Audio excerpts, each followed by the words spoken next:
Hi guys, welcome back. It's Westlife here, taking 2FM over for the day. The next song that we're going to play is a song that my good friend Cian Egan has chosen, and I'm going to pass it over to him right now to explain just why he picked it. Alright guys, well the song I want to play is a great summertime song. It's got a great feel to it. It's an old song from one of my favourite bands. It's called Paradise City by Guns N' Roses. By GNF and Iris. The girls are pretty and the grass is... Welcome back to 2FM. It is Westlife. I'm Cian. I'm joined with Nikki, and we've been kind of presenting the show all day long.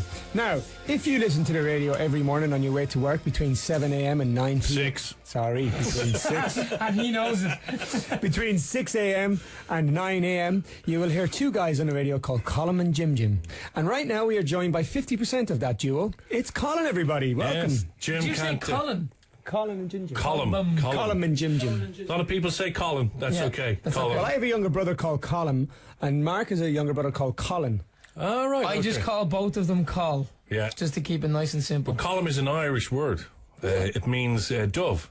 It's the word for the bird dove. Which you're a bit of a dove, aren't you? I'm a bit of a dove, and I use Dove soap. I like a little bit of Dove. Man. Yeah. Dove soap is good. It's the no pH, isn't that right? It's like there's no 50% moisturising cream, Nicky. No pH at all. So no PHAT in it. Nothing going on there. Yeah. Lovely. So how are you guys getting on?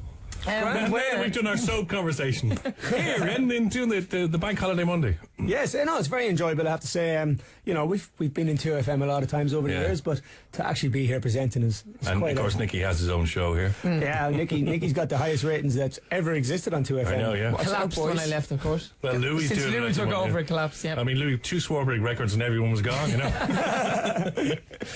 Louis, I'm going to play the music I like. I went, no, Louis, don't do that. Nobody will listen to the show, but it's my show. Yeah, well, that's Louis.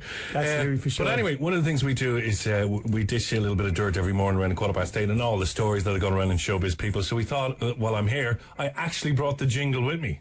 Very well. Which is great. On a bank holiday Monday, you had it in your pocket. On a bank holiday Monday, have a listen to this. Last night across the globe, celebrities were up to all sorts of no good. And we found out. Now, live across Ireland, it's time to dish the dirt. Firstly, I have to say, right, you guys must know so much dirt on people that you actually can't tell us. Yeah. Stuff that goes on behind the scenes, recording with Diana Ross, Mariah Carey, all these people. Would you ever consider one day that you'll put in a book? Not really, no, I don't think so. I think people who do that are people who never work in the music industry again. But sort of when you're 60.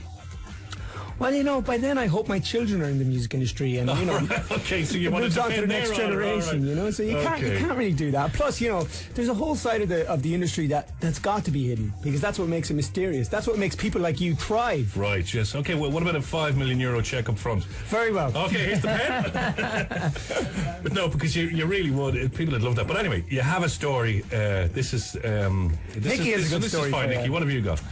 Well, we racked our brains and we wanted to come up with something, like you said, that wasn't libelous. Yeah. And we don't mind if this was libelous in this particular person. Okay. A few years back, we were on a show called, I believe it was CDUK. I remember that, yeah. And there was a female presenter called Lauren Laverne. Right. Do you know her? She's a Newcastle I vaguely remember, yeah. No, you don't, you're lying. I am, yeah. But it doesn't matter. It's the story that's good. It doesn't matter. So we were doing a TV show, and we did the rehearsal. We went out and we rehearsed the song maybe once or twice. We came back in and sat in the dressing room. And for any people who haven't been into a TV studio, in most dressing rooms, there'll be a little television in the corner where you can watch the internal channels. Yeah. And so we're sitting down with probably an hour before we needed, and to do the show for real. And Lauren is practicing her links. But during the break, while she's practicing her links, she's having a conversation with somebody else. And something came up at Westlife. So you got to picture the situation. She doesn't know that you're watching. Either A, we're still in the building, or we're watching anyway. We could hear. So you've done your piece at this stage, okay? We're gone, you're in a taxi. Yes. Well, we're not, but she thinks we made That's what I mean, yeah. So she sits there, or she stands there, and she says something across about Westlife. So our ears kind of prick up in the dressing room. And she said, well, someone ever tell them that their music is toilet. And we're all looking at the TV going, God. She just said, did somebody, what? So, the good Irish men we were, we kicked off. All right, okay. We wrecked the gaff. Did you? We threw a few pieces of fruit around the place, and then Food? and then we got the producer of the show in, and we said, "Listen, I'm sure she's a very good TV presenter, and I know she's going to, in an hour's time, say, ladies and gentlemen, will you welcome, please, the best boy band in the world? It's Westlife." I said, "But now we're not doing the show." You didn't do the show? Well, No. Oh. we kind of pretended we weren't going to do the show, Right, okay. until we got an apology. And did she come in and apologise? She went, choice. And the thing is, you don't hear about her anymore. "No, There you go. because we buried her." Lesson learned. Lesson learned. All right, thanks, lads. Thank you very much. Thank you. Colin, you're a gentleman.